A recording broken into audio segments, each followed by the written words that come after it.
que vamos a conversar con nuestra próxima entrevistada porque tiene que ver con algo que nos va a tocar de cerca. Hay elecciones y se acercan pronto para renovar los gobiernos locales, pero además hay varios temas que tocan directamente a los municipios. Está pongámoslo así, ¿no? Farmacias populares, y se instaló como tema municipal. Está también la presentación ya de lo que va a ser la desmunicipalización de la educación. Temas que vamos a abordar con la alcaldesa de Santiago, Carolina Toá. ¿Cómo está, alcaldesa? Muchas gracias por venir. Muy bien, muchas gracias por invitarme.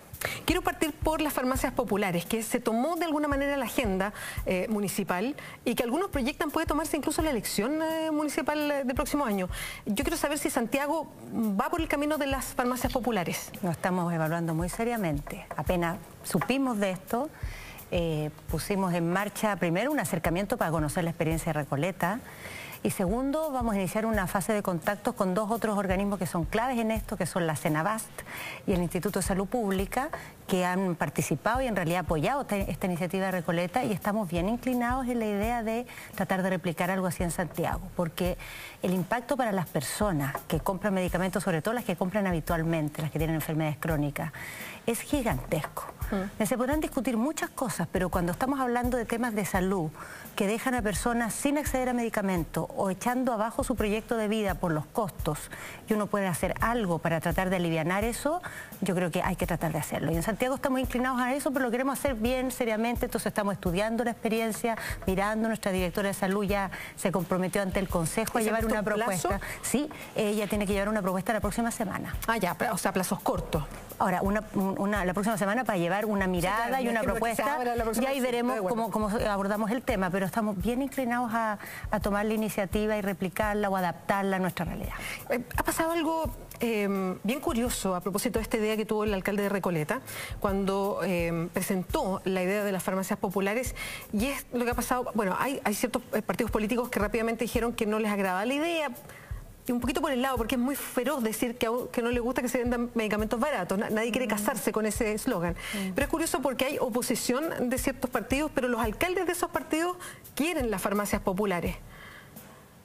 A ver, yo sinceramente me cuesta mucho entender. Mucho así. A ver, yo creo que es bastante lógico que un alcalde, por más que sea de un partido que no simpatiza con esto por alguna razón, conoce una realidad, ha recibido en sus consultorios a personas que van a pedir ayuda, conoce personas que tienen enfermedades que no logran abordar porque no tienen los recursos, y por lo tanto tiene una sensibilidad distinta. No se aproxima quizá desde la ideología, sino desde la experiencia.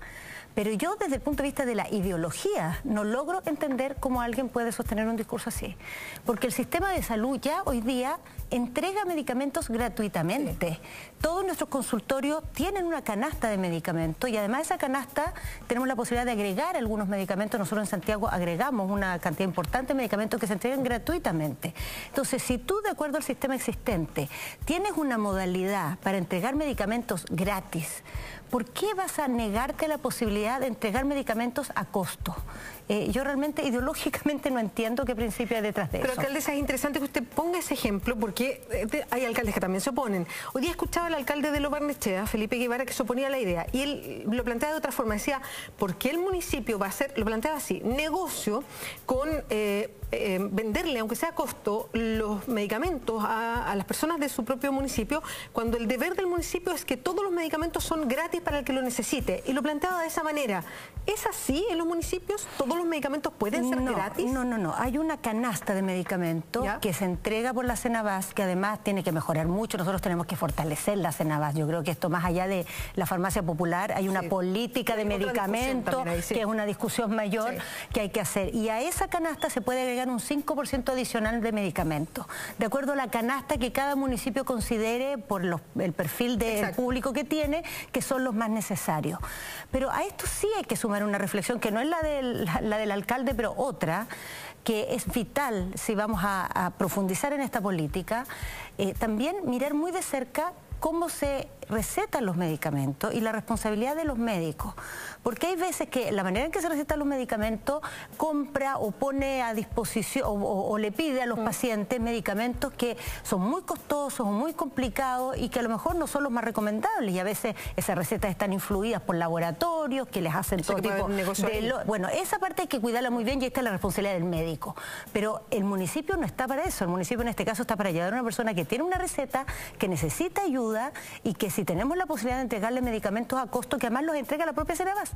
La misma Senabast es la que abastece a Recoleta, y si nosotros replicamos esto en Santiago vamos a ocupar un modelo similar. No es que vamos a ir a los laboratorios, sino que la central de abastecimiento, que ya tiene un cierto filtro, qué medicamentos son correctos y cuáles no, es la que provee a la farmacia popular en el caso de Recoleta y la que podríamos armar en Santiago. Sí, solo para seguir la línea de argumento. Si cada municipio tiene un canasto, o sea, hay una cantidad de medicamentos limitados, entonces, que se pueden poner a disposición de los pacientes. No es que cualquier medicamento que alguien necesite se va a poner a disposición. Ahí hay una primera diferencia respecto a lo que uno escucha, que es deber del municipio tener medicamentos gratis. Entonces, esa es la diferencia, porque hoy día, independiente que haya en los consultorios acceso a medicamentos, efectivamente, y además dentro del auge también hay cierta garantía para los medicamentos, bueno, los chilenos siguen gastando una cantidad enorme de plata y de recursos en medicamentos. O sea, nosotros deberíamos ir fortaleciendo el sistema de entrega de medicamentos en los consultorios crecientemente.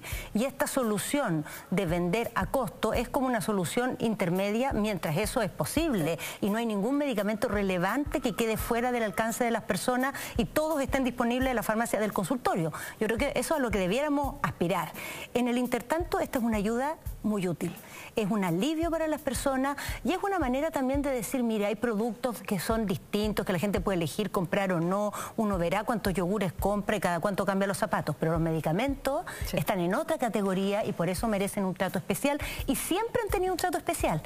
O sea, los medicamentos en Chile no funcionan como cualquier cosa, por algo se distribuyen gratuitamente en los consultorios. Entonces yo creo que es de los ámbitos en que es muy válido, si están las herramientas, están las posibilidades, hacer un esfuerzo y buscar una modalidad de apoyar y entregar, aunque sea a costo, estos medicamentos que hoy día no están en la canasta del consultorio. Y usted como alcaldesa, como gobierno local, ¿qué piensa del Estado como carente en este tema en específico? Y el Estado me refiero a todo, a toda la institucionalidad, el gobierno de turno en algún momento de estos últimos años, el mismo Parlamento, porque lo que pasa con los medicamentos, con esta diferencia que hay de precios, y hay varias, incluso hay una ONG que ahora está explicando por qué sube tanto, porque hay mucho intermediario, entonces cada uno saca una tajada y por eso es que finalmente se vende a un precio que realmente no tiene nada que ver con el origen. Bueno, ¿qué ha pasado? Que no, esto no se ha podido regular, que nunca se le ha, lo voy a decir como en chileno, que se le ha metido mano a eso. ¿Por qué dejar que, o sea, avanzó tanto, la presión para las personas es tal a la hora de comprar medicamentos que finalmente fue un alcalde que surgió tratando de burlar la ley por un lado y establecer farmacias comunitarias y volvió a abrirse el tema? ¿Qué ha pasado? Primero yo creo que Daniel Jadue en esto tuvo una visión súper acertada y tuvo la creatividad de inventar una cosa. No se nos ocurrió a otros antes, se le ocurrió a él, pero dada la idea yo creo que hay que mirarla con interés y con apertura. Yo encuentro increíble, insólito que haya parlamentarios que no quieran escuchar esta experiencia, que se nieguen a que una comisión del Congreso conozca esta iniciativa, después podrán armarse una opinión. Pero aquí hay un tema bien de fondo. La verdad es que la política de medicamentos y el sistema que nosotros tenemos, cuya base es la Senabast, es una institución que hay que fortalecer y que ha tenido algunos cambios que no fueron para bien.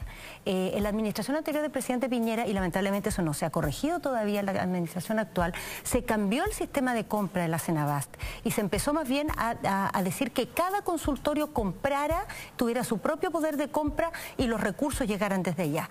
Y la verdad es que eso no ha ayudado, porque hay menos capacidad de lograr buenos precios desde los consultorios y se ha hecho más lenta la entrega desde la Senabast. Hay demora. Entonces muchas veces pasa que se encargan medicamentos a la Senabast, se demoran en llegar y los consultorios terminan comprando por su cuenta porque no pueden esperar. ¿Es lo que les ha pasado a ustedes? Sí, a nosotros nos ha pasado muchas veces. Entonces, lo que yo creo que hay que hacer en paralelo a esto, insisto, porque esta iniciativa es una buena iniciativa, hay que mirar cómo la podemos adaptar y extender a otros municipios, es fortalecer esta institución de la Senabast, es mejorar su capacidad de conseguir buenos precios, de distribuir rápido, los tiempos son muy importantes en esto, ir logrando de esa manera que a precios razonables podamos ir aumentando la canasta de los medicamentos que se entregan gratis, no solamente lo que está contemplado en el auge, sino también otras enfermedades que quizá hoy día no están todavía en el auge, pero a la persona que le afecta, una vez que te da una enfermedad, que esté en el auge o no esté en el auge no es relevante, para la política pública sí, pero para el afectado, la enfermedad que le da a él es tan importante como todas las demás.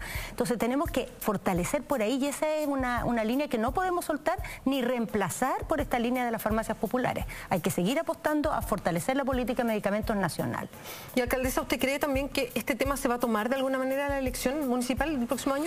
Yo creo que las elecciones municipales tienen muchos temas. Este tema va a estar presente y yo creo que va a estar presente en el sentido de usted está dispuesto o no está dispuesto a apoyar una iniciativa tipo farmacia popular. Y yo creo que ahí claramente no hay mucha ambigüedad. pueda, o sí o no. Exacto, uno puede ver. Sí, estará haciendo, sí, claro, los que estamos en los municipios tendremos que dar los pasos si estamos de acuerdo en hacerlo, los que están postulando tendrán que definirse cuál es su posición respecto a este tema, y yo creo que la verdad, ideologías más, ideologías menos, salvo que en el camino suceda algo que no esperamos, es muy difícil explicar que uno está en contra de que la gente tenga medicamentos más económicos. O sea, yo realmente no sé con qué argumento alguien va a poder decir que está en contra, que encuentre que es mejor que sigan gastando lo que no tienen o no recibiendo los medicamentos que requieren para proteger el negocio o el mercado de la farmacia.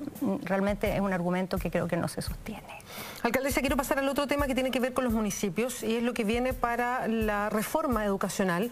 Es algo que se venía anunciando hace tiempo, se había postergado porque es complejo y tiene que ver con la desmunicipalización de la educación.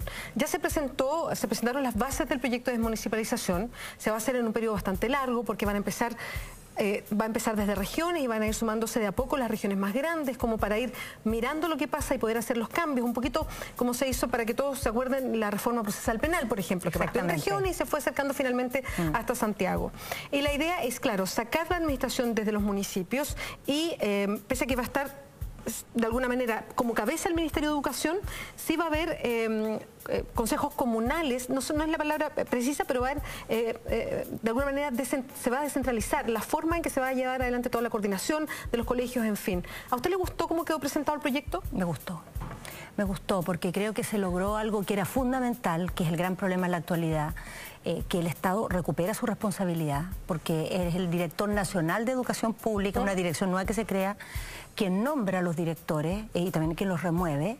Es muy importante eso porque hay una responsabilidad ahí, pero también se buscó algo que creo que es valioso, porque el Estado también debe evolucionar, debe adaptarse, y no puede ser este Estado centralista, que todo funciona en tres manzanas, que estos directores locales, se llaman servicios locales de educación, tienen un consejo local ante el cual deben dar cuenta, donde está representada la comunidad. Están representados los alcaldes, por ejemplo, están representados los centros de apoderados, los centros de alumnos, los actores locales. Y ese consejo local, además de estar de cerca mirando la gestión, cuando está desconforme le puede pedir al director nacional un cambio en el director local. Entonces también la comunidad mantiene un rol, pero termina esto que ha sido la característica del sistema municipalizado, que de alguna manera el Estado central se desentiende. Dice, usted es uno más, compita con el otro y el que gana, gana, el que pierde, pierde. Eso es muy importante. Es muy importante también algo que no se ha dicho suficientemente, que estos servicios locales, a diferencia de las actuales direcciones de educación, van a tener un financiamiento propio. No va a salir de la plata de los colegios el financiamiento para hacerlas funcionar, sino que van a tener un financiamiento apropiado para mantener la planta y los equipos que requieren. Y una tercera cosa que hay que decir es que esta discusión hay que acompañarla de dos discusiones más, y yo creo que eso es vital. No es por decir la tuya y tres más, yo creo que esta reforma es importantísima. En realidad yo creo que estamos con tantas reformas que quizás no le tomamos el peso a lo relevante que va a ser para Chile tener una institucionalidad mejor en materia de educación pública. Va a ser un salto enorme. Pero en paralelo hay que discutir dos cosas más. Una, que el sistema de financiamiento de los colegios también requiere correcciones, porque el sistema por asistencia genera unos desequilibrios y una inestabilidad que no ha lugar. Alcaldesa, ya vamos a tomar el tema del financiamiento porque hay que detenerse. Y la calidad es la otra, ya de ahí lo tomamos cuando usted diga. Y también le quiero preguntar por los inmuebles, que hay una discusión ahí. Si son del municipio, pueden pasar al Estado, ¿habrá compensaciones? ¿Cuál es su opinión? Pero no me diga ahora. Tenemos que hacer una pausa. Estás en la entrevista verdadera, estamos conversando con la alcaldesa Carolina Toá. Espérenos, volvemos.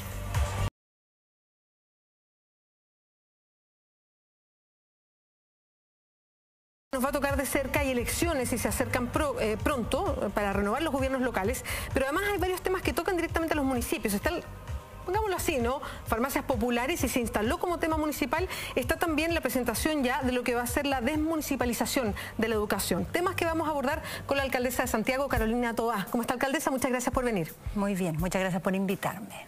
Quiero partir por las farmacias populares, que se tomó de alguna manera la agenda municipal y que algunos proyectan puede tomarse incluso la elección municipal del próximo año. Yo quiero saber si Santiago va por el camino de las farmacias populares. Lo estamos evaluando muy seriamente. Apenas supimos de esto, pusimos en marcha primero un acercamiento para conocer la experiencia de Recoleta. Y segundo, vamos a iniciar una fase de contactos con dos otros organismos que son claves en esto, que son la Cenabast y el Instituto de Salud Pública, que han participado y en realidad apoyado esta iniciativa de Recoleta, y estamos bien inclinados en la idea de tratar de replicar algo así en Santiago. 6.000 pacientes que fueron atendidos en el 2014, más de 18.000 fueron gracias a tu aporte personal. Por eso la marca más importante es la que dejas tú. Teletón la hacemos todos 27 y 28 de noviembre. Seguimos en entrevista verdadera, estamos conversando con la alcaldesa de Santiago, Carolina Toá. Estábamos, alcaldesa, conversando sobre lo que viene, que es el proyecto que ya se presentaron, por lo menos las bases. Hay hartos temas que discutir de la desmunicipalización, uno ensaya la palabra, desmunicipalización de la educación, y hablamos de temas que son sensibles, el financiamiento. Lo que se ha presentado hasta ahora, y la ministra reconoce que tendrá que ser una discusión posterior, es mantener el actual financiamiento que existe, que tiene varias cosas. Es un aporte por niño y tiene que ver con asistencia. Eso se mantiene en el proyecto original.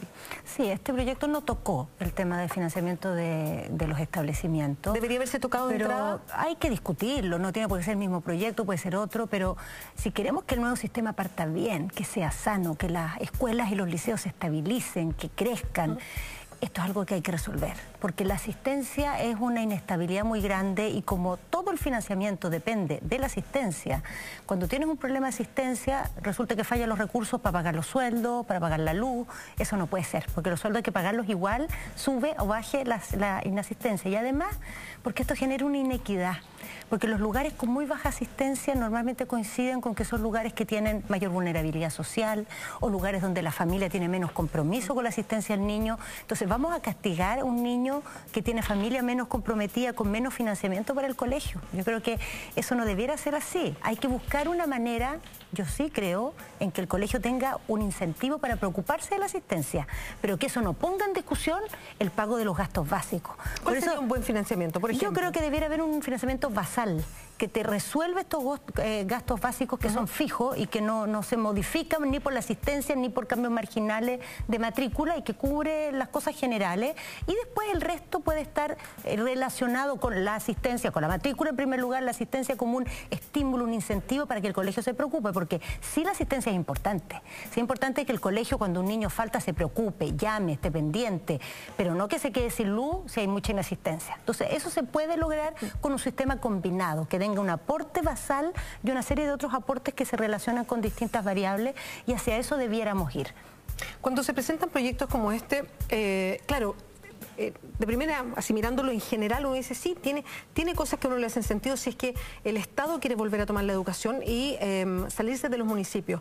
Pero tiene una serie de asuntos administrativos que pueden ser complejos. Uno es el tema de los establecimientos. Y hay alcaldes que han señalado que ahí tiene que haber una detención, no es un traspaso así espontáneo. Esto eran establecimientos municipales, ahora son todos estatales. ¿Cómo se va a manejar? En el caso de Santiago, ¿cómo ven ustedes que se tiene que manejar este asunto de la propiedad de los establecimientos? A ver, yo creo que aquí hay varias maneras de entrar a este debate. Y si uno quiere que esto resulte, yo creo que es fundamental para Chile que esto resulte. Hay que buscar soluciones que permitan avanzar y no soluciones que nos entrampen.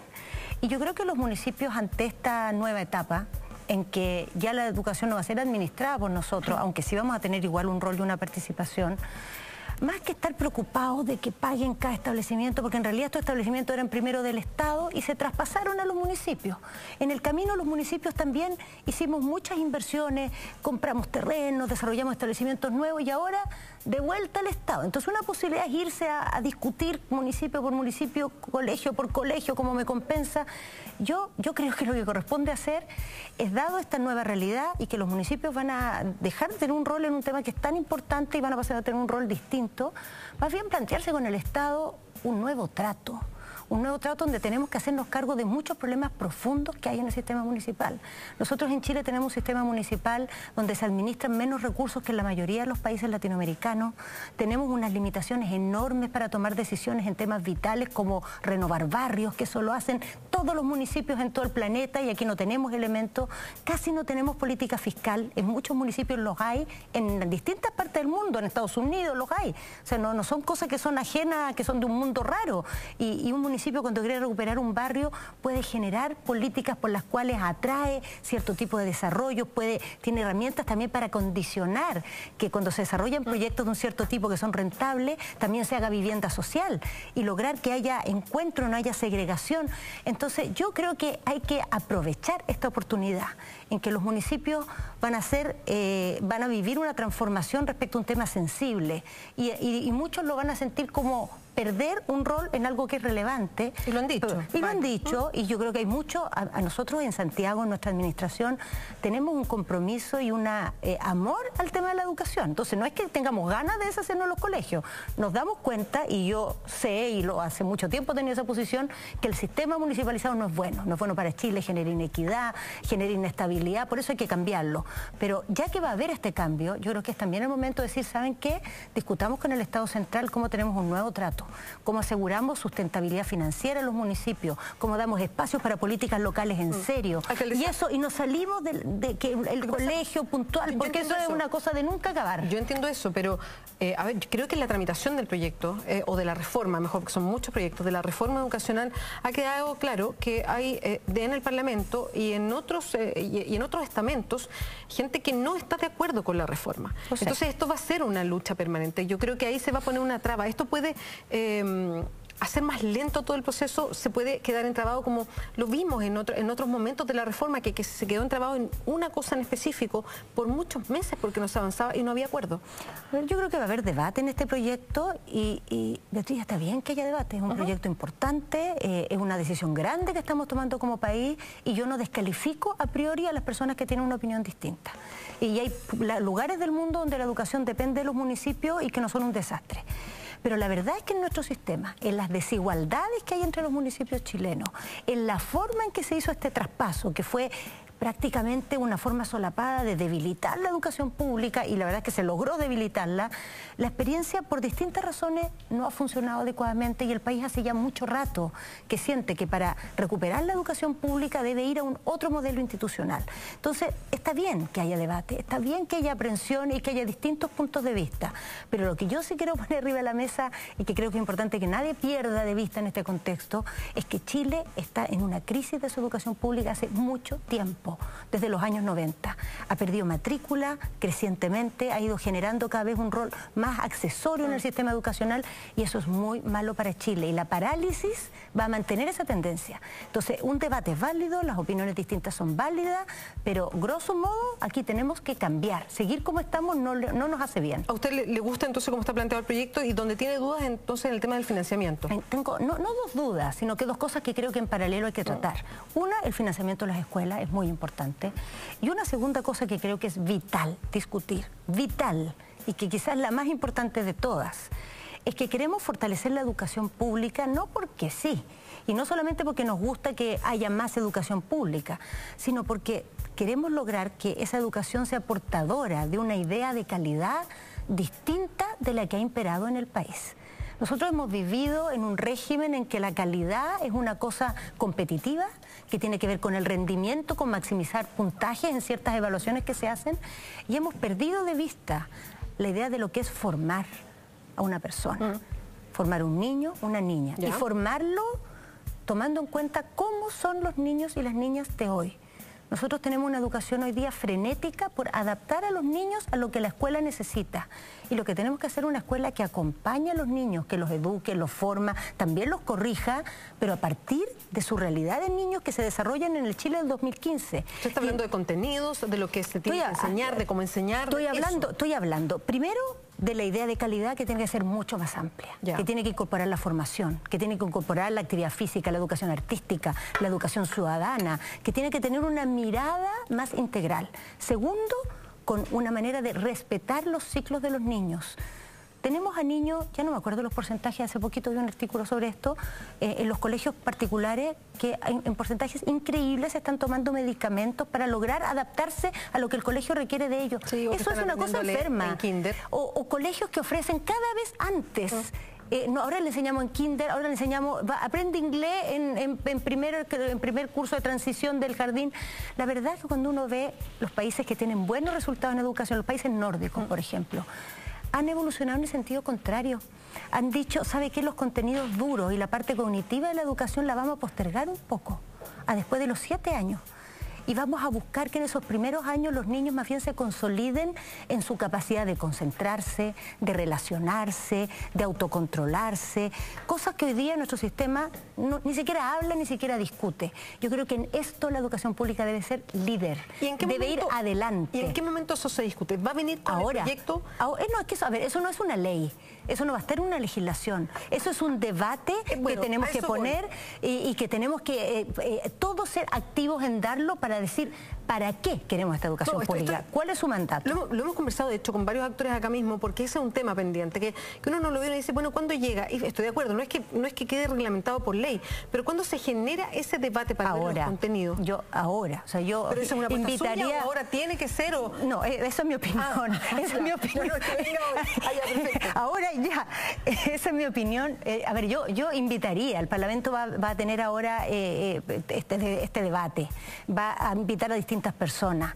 Creo que es el momento de poner esta discusión en la opinión pública, ponerla como sociedad, que estamos pidiéndole a la educación, como además la hemos sobreexigido en ciertas cosas y la hemos dejado absolutamente abandonada en otras. Yo entiendo eso. Y en eso, ¿cómo va a venir esa discusión? ¿Cómo debería darse? ¿Cuándo? ¿Quién la deberíamos dar? A ver, yo creo que debiéramos llegar a un punto en que cuando este sistema se apruebe y se nombre el director nacional de educación pública y tenga que empezar a hacer las bases para los concursos de los directores de las agencias locales, en ese concurso tiene que estar claro que esos directores de las agencias locales tienen que llegar con esa mirada, tienen que estar impregnados de una idea de qué queremos de estas nuevas escuelas y liceos públicos. Y esta oportunidad en eso no la podemos dejar pasar porque en la educación pública no ha estado. No, en la reforma hemos pasado por otras cosas. Y yo creo que esto es vital.